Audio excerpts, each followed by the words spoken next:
আমাদের মাঠে ঘাটের ভিডিও সংগ্রহ করার জন্য আমি আর আমার মামাতো ভাই জুয়েল মোটরসাইকেল যোগে রওনা করছি উত্তরবঙ্গের জেলা বগুড়া জেলার সান্তাহারে। এখানে একটি পাকিস্তান আমলের কোল্ড স্টোরেজ আছে, যাকে আমরা শাইলো বলে চিনি।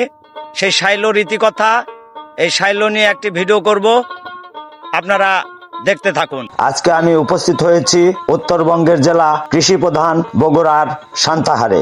এই সান্তাহারের কাছেই আমঝুপি নামক স্থানে আত্রাই নওগাঁ আঞ্চলিক মহাসড়কের পাশে তৎকালীন পাকিস্তান সরকার 1969-70 সালে একটি উন্নত মানের হিমাগার, যা এলাকায় সাইলো হিসাবে পরিচিত, নির্মাণ করেন। এর প্রথম পর্যায়ে নির্মাণ 23 তলার সমান উচ্চতার দুইটি এবং 25 তলার সমান উচ্চতার একটি ভবন তৈরি করা হয়। পরবর্তীতে জাইকার সহযোগিতায় 2013 সালে আরও প্রায় 300 কোটি টাকা ব্যয়ে একটি আধুনিক বহুতল ভবন নির্মাণ করা হয়। এটির ধারণ ক্ষমতা 25,000 মেট্রিক টন। নির্মাণ ব্যয় প্রায় 40,40,000 মার্কিন ডলার। পরবর্তীতে আরও 300 কোটি টাকা। এই হিমাগারটি এই অঞ্চলের কৃষির জন্য একটি বড় ভূমিকা পালন করে আসছে।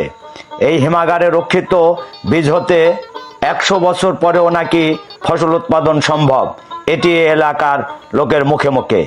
দেশ এগিয়ে যাচ্ছে, উন্নত হচ্ছে কৃষি প্রযুক্তি, তাই এই অঞ্চলের কৃষক ও কৃষিকে এগিয়ে নিতে এমন আরও কয়েকটি এলাকায় সরকারি হিমাগার স্থাপন এই অঞ্চলের মানুষের এবং কৃষকের প্রাণের দাবি।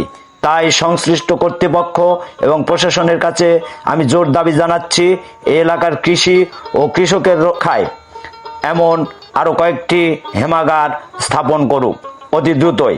সুপ্রিয় দর্শক মণ্ডলী, এমন কৃষি ও কৃষকদের নিয়ে ভিডিও দেখতে আমার সঙ্গেই থাকুন। আমার ভিডিও লাইক, কমেন্ট, শেয়ার করে আমাকে সহযোগিতা করুন। আপনাদের সকলকে ধন্যবাদ। আসসালামু আলাইকুম।